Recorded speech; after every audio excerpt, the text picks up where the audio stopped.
Folks, for the last year or so, you have heard me talk about I think we are in for something akin to the early 80s in the S&L crisis. This is not, I repeat, not a repeat of the global financial crisis. And what we're going to have today is we're going to have somebody that actually cut his bones or got his bones in the 80s. We have Tom McKay, Flip Anything USA.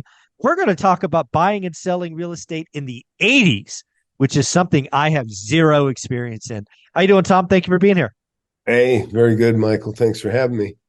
Yeah, thank you.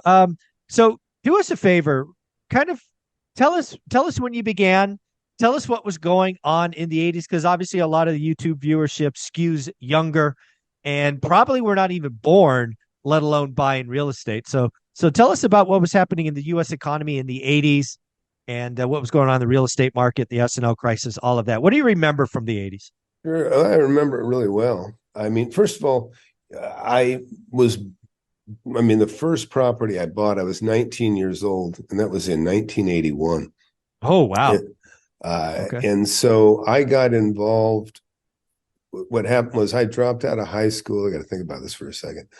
I Mhm. dropped out of high school in about 1980, about 1979. I dropped out of high school. Okay. And so I was 17, and then I went to work for a cabinet shop.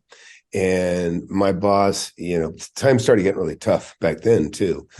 We had gas shortage kind of thing going. You could get gas if you had odd number plates. You could Yeah, get every gas other on day, odd right? Yeah. days. Yeah, a lot of Yeah. people don't know that story. It kind of dates you a Yeah. little bit, but that's how it was.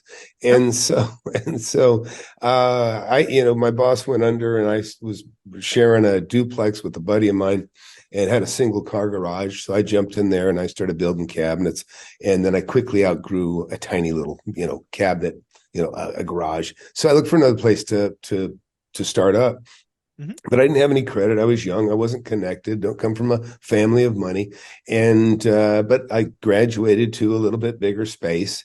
And then, I was determined to make it in business. And it's very difficult to start a company with no connections or money.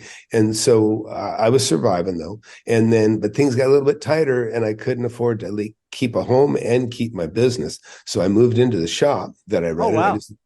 I lived in one of the offices, and then the Wow. landlord got wind that I was living in the office, and he says, "Hey, Tom, man, I really like you." He goes, "But I'm afraid this place is going to catch on fire, and you're going to get killed, and I'm going to get sued." Right. So he said, "Could you please find another place?" So I started looking for another place to rent.